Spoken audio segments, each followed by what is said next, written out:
So, welcome to the next session.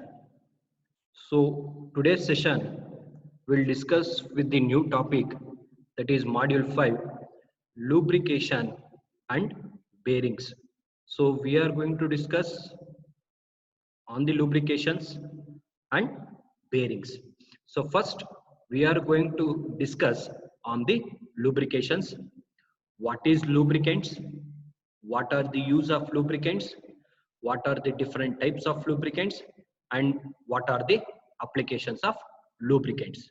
Now, first we will see what is lubricant. I think all of you know what is the use of the lubricants. Now we will see what is lubricants. The substance which is used to decrease the friction between two moving parts of a machine is known as lubricants.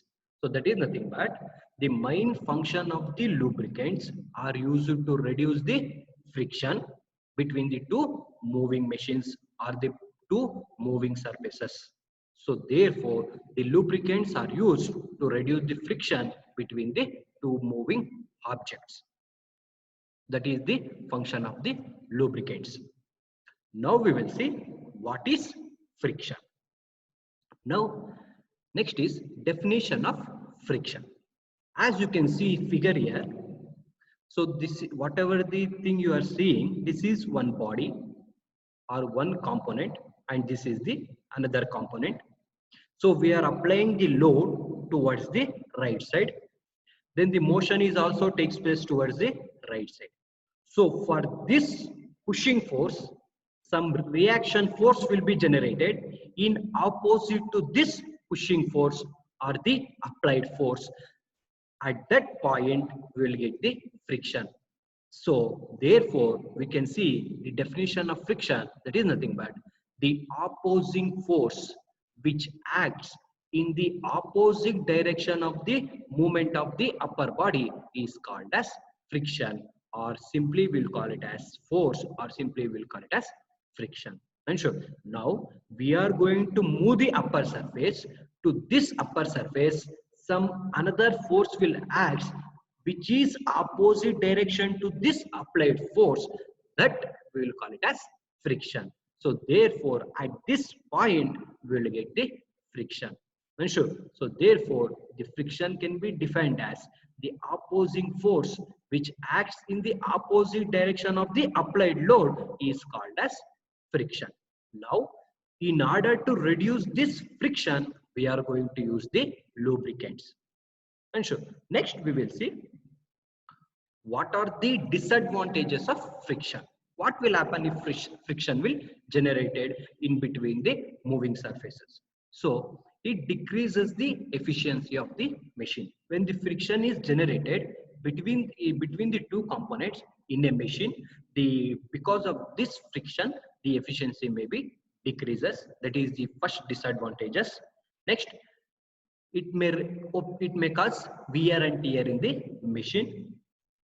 Next, it causes loss of energy, which in terms of heat energy. So these are the three disadvantages when the friction is generated in the component or in the machine. One is it reduces the efficiency. The friction will develop wear and tear. There is a loss of material when continuously rubbing each other, and there is a loss of energy in the form of heat energy. So in order to overcome these disadvantages, we are going to use the lubricants. And sure, the main function of the lubricant is used to reduce the friction. And how the friction will generate it? Just now I told that the friction will generate it opposite direction to the applied load is nothing but friction. And these are the disadvantages if friction is obtained. There is a loss of, there is efficiency will be reduces, wear and tear will be takes place, and energy will be lost in the form of heat energy. Next, we will see due to this harmful effects of friction, we use lubricants to reduce the friction. So in order to reduce the friction, we are going to use the lubricants. Next, we will see what are the function of lubricants. And sure, no, not only it reduces friction, it is having some other functions. Now we will see what are the functions of lubricant. Now, first function is nothing but it reduces friction. So, with the help of lubricant, we can able to reduce the friction. Once friction will be reduces, efficiency will be more. We can reduce the wear and tear, and we can also reduce the energy. So, therefore, with the help of lubricant, we can able to reduce the friction. And also, with the help of lubricant, we can able to avoid the heating. So, we can cool the components with the help of the lubricant. Next, noise pollution, and also we can reduce the noise in the machine, reduces the noise of a moving machines. Or when two components is being against each other, some noise will be reduces generated. So in order to reduce that, we are going to use the lubricants. Next, sealing, it prevents leakage. So with the help of lubricant, we can able to prevent the leakage. That is another function of the lubricant. Next, protection, prevents wear and tear and also corrosion. So with the help of lubricant, we can able to reduce the wear, we can able to reduce the corrosion, and we can able to reduce the tear. So these are some of the functions of the lubricant. What are the functions? Next, we will see what are the different types of lubricants. And sure. Next, we will see what are the types of lubricant. There are three types of lubricants. One is liquid lubricant, solid lubricants, and semi-solid lubricants. Now we will see what are the different types of liquid lubricants. So these are the different types of liquid lubricants.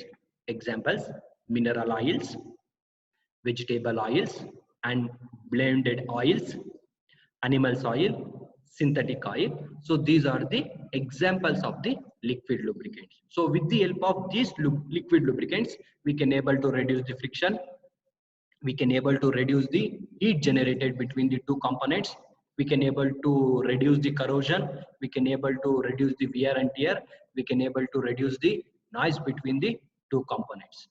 And sure. So these are the examples of the liquid lubricant. Same, next we will see solid lubricant. So these are the two examples of the solid lubricants. Example, graphite. Graphite is one type of the solid lubricant. Molybdenum or disulfide is another type of the solid lubricant. So these are the two examples of the solid lubricants. Next is semi-solid lubricant. That is nothing but grease. I think all of you seen the grease. So grease acts as a semi-solid lubricant.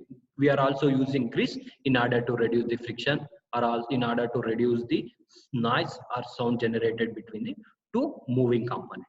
So these are the three different types of the lubricants. One is liquid lubricant, solid, and semi-solid. Liquids are, that is mineral oils, vegetable oils, animal oils, synthetic oils. So some of the oils, these are example. And solid lubricants as graphite, disulfide, or molybdenum is nothing but the example of solid lubricants, and grease is the example of the semi-solid lubricant. So all these three types of lubricants are used to reduce the friction or wear or tear, corrosion, or to reduce the noise. So these are the three types of lubricants. Next we will see what are the properties of lubricants. It is having some property. If you consider any lubricants, it may be a liquid lubricant, solid lubricant, or semi-solid lubricant. It is having some properties. We will see what are the properties. First property is nothing but viscosity. Next, viscosity index, cold point and pour point, flash point and fire point, and oiliness, emulsification are some of the properties of the lubricant. First, we will see what is viscosity. And sure. Now, see, they told that the property of a liquid which resists its own flow is known as viscosity. And sure, which is own flow is nothing but viscosity. Nothing but viscosity. Now, if you consider water and the oil, can you tell which is more viscosity? Water or oil? Oil, sir. Oil. Oil. So why means the thickness of the oil is more compared to the Yes, sir. water. Therefore, oil is having the more viscosity compared to the water. Yes, So sir. therefore, water is having low viscosity and oil is having the high viscosity. So that is High the total. viscosity. The property of a liquid which resists its own flow. And sure.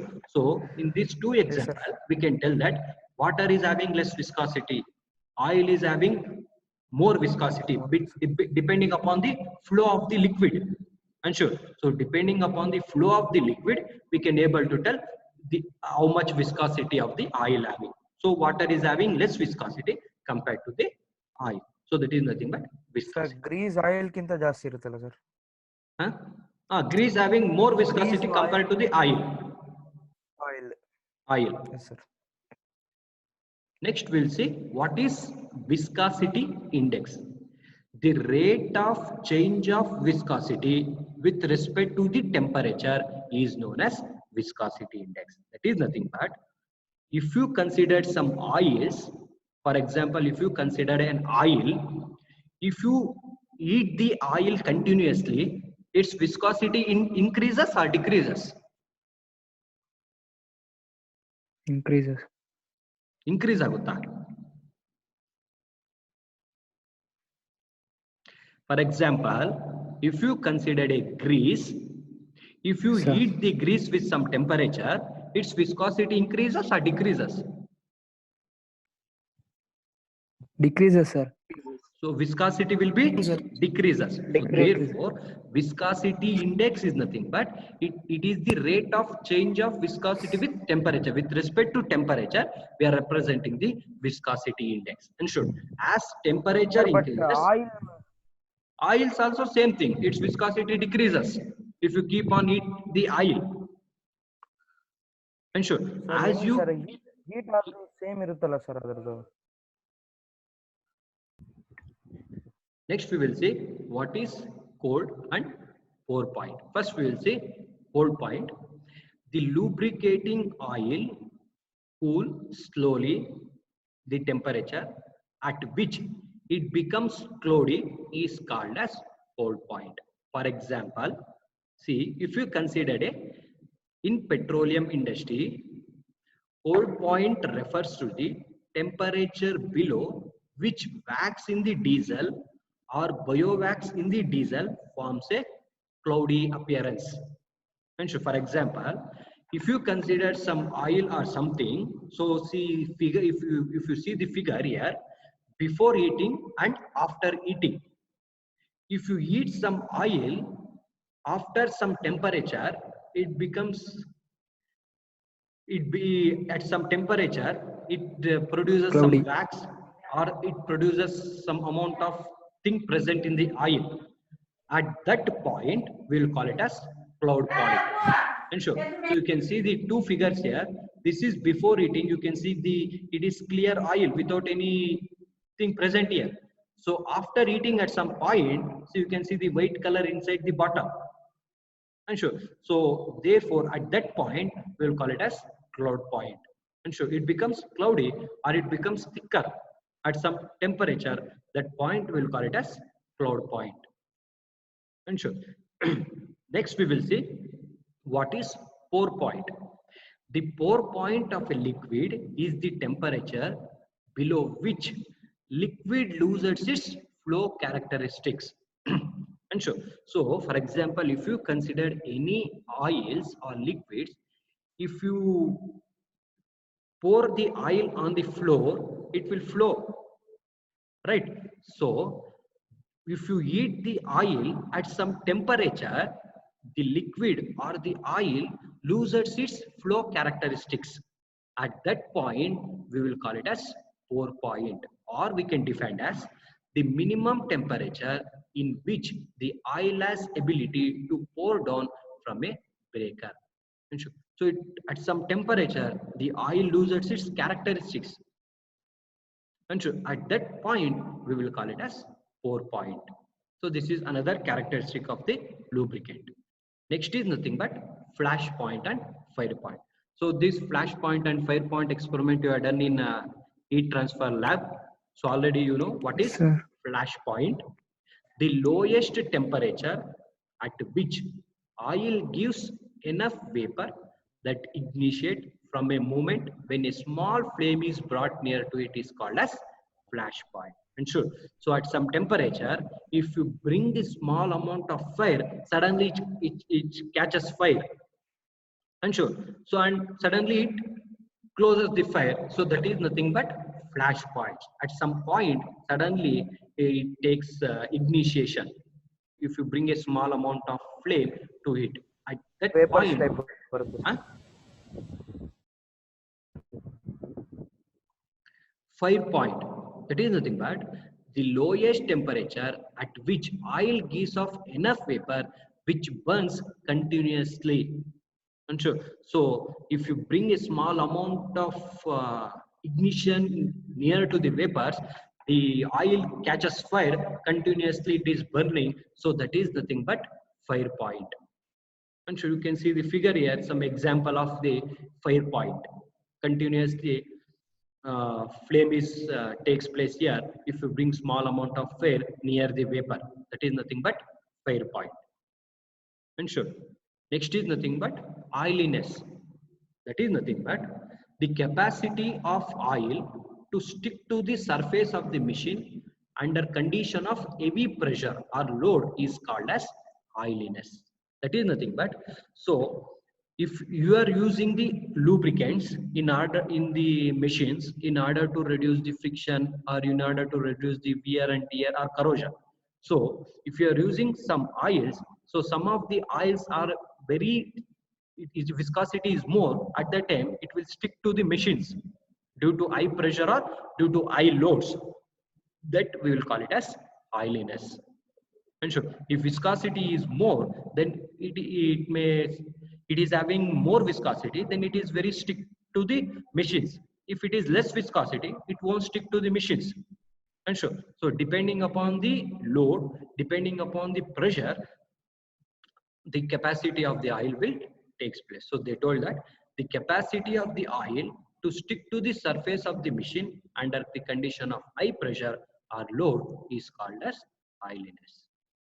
And sure, next is nothing but volatility. It is nothing but the tendency of oil vaporized with increase in temperature is called as volatility. As the temperature increases, already all of you know that the vapor will get, there is more in the vapor. And should the density of oil vaporize with increase in the temperature is nothing but volatility.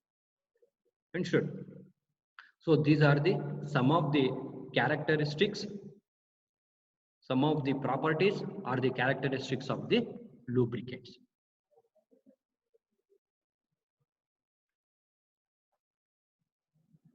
What are the characteristics of lubricants? What are the characteristics of lubricants? Now, up to now you have studied what is lubricant, what are the advantage, what are the properties of the lubricant. Now we'll see what are the characteristics. So it is having low vapor pressure, high boiling temperature. If you consider any oil, it is having low vapor pressure, high boiling point, non-corrosive in nature. It is having good thermal conductivity, adequate viscosity, high flash and fire point, high oiliness, low volatility, low freezing point. So these are the some of the characteristics of the any good lubricants. And sure. So up to here we have discussed about what are lubricants, advantages, why we are going to use the lubricants, what are the types of lubricants, and should what are the types of lubricants and the properties of the lubricants. Next we will see what are the types of lubrications. And sure, there are 4 different types of lubrications. One is hydrodynamic lubrication or thick film lubrication, hydrostatic lubrication, boundary lubrication or thin film lubrication, extreme pressure lubrication. So this is very important question. In exam, they will ask explain the types of lubricants, or they will ask explain hydrodynamic lubrication or thick film lubrication. So these are the four different types of lubrication. Now we will see. Now we will see. First is nothing but hydrodynamic lubrication or thick film lubrication. Now, if you see the figures here, three figures is there. Whatever the thing you are seeing in the white color, it is nothing but shaft, and the thing outer is nothing but bearing. And sure, and the load is acting on the bearing. And sure. So remember, the first round circle is nothing but shaft, and another one is nothing but bearing, and the load is acting on the shaft. Now, if you see, now we'll see what is hydrodynamic lubrication or thick film lubrication. See here, hydrodynamic lubrication is said to exist when the moving surfaces are separated by the pressure of the continuously unbroken film or layer of lubricant. In this type of lubrication, the load is taken completely by the oil film. Now, see here. Now this is nothing but shaft. On the shaft, we are going to place a bearings. The main function of the bearings is used to support the shaft. Now, in between the bearing and the shaft, we are going to use the lubricant. Whatever the thing you are seeing in the blue color, it is nothing but lubricants. Now, we are going to rotate the shaft. Always you know that the shaft is the rotating object. Now the first figure is nothing but when the shaft is at the rest position at this point, whatever the point I'm showing here, at this point there is a contact between shaft and the bearing at the rest position. Understood? And these two are separated by the lubricant, whatever thing you are seeing in the blue color. Now, when the shaft is slowly rotates in the anti-clockwise direction, now you can see in the figure, second figure, it is rotating in the counterclockwise direction. When the shaft is continuously rotating,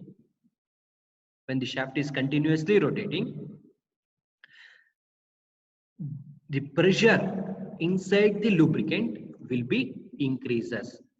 And sure, when the shaft is continuously rotating in the counterclockwise direction, the pressure of the lubricant increases.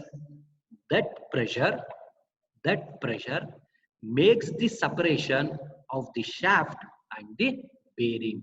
Then there is no contact between the shaft and the bearing. Due to this rotation of the shaft, the pressure of the lubricant increases. We are going to increase the pressure of the lubricant.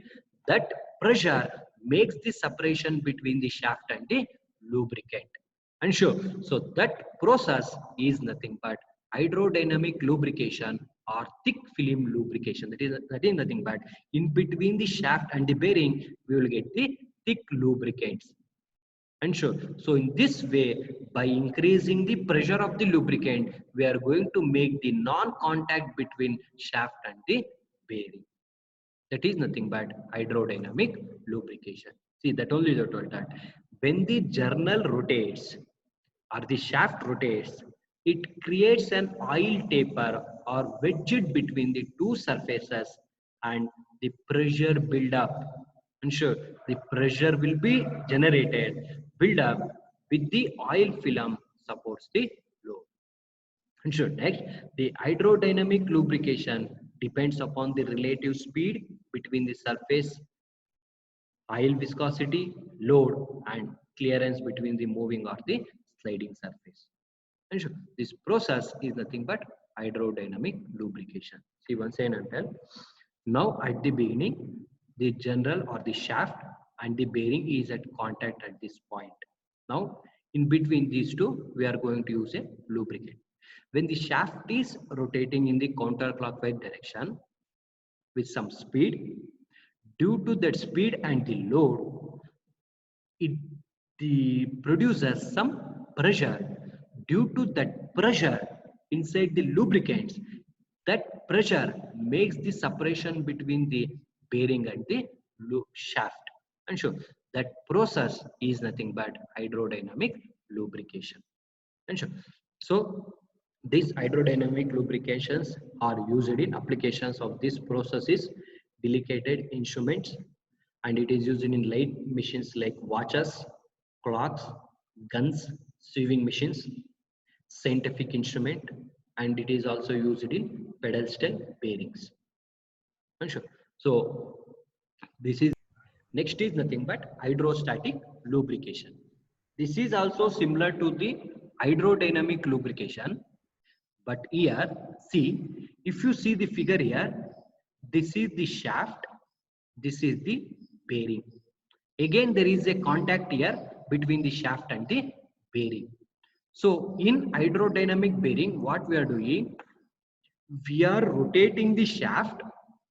When the shaft is rotating with some speed, and due to the load acting on the shaft, some pressure is generated. Due to that pressure, there is a separation between the shaft and the bearing. Understood? But here, instead of rotating the shaft, see, this is the oil pump. We are going to supply oil with some pressure. And sure, you know, the main purpose of the pump or the compressor is used to increase the pressure, right? Correct and wrong? Yes, sir. So here, with the help of the pump, we are going to increase the pressure of the oil before we are going to supply into the bearings. And sure, before we are supplying the oil inside the bearing,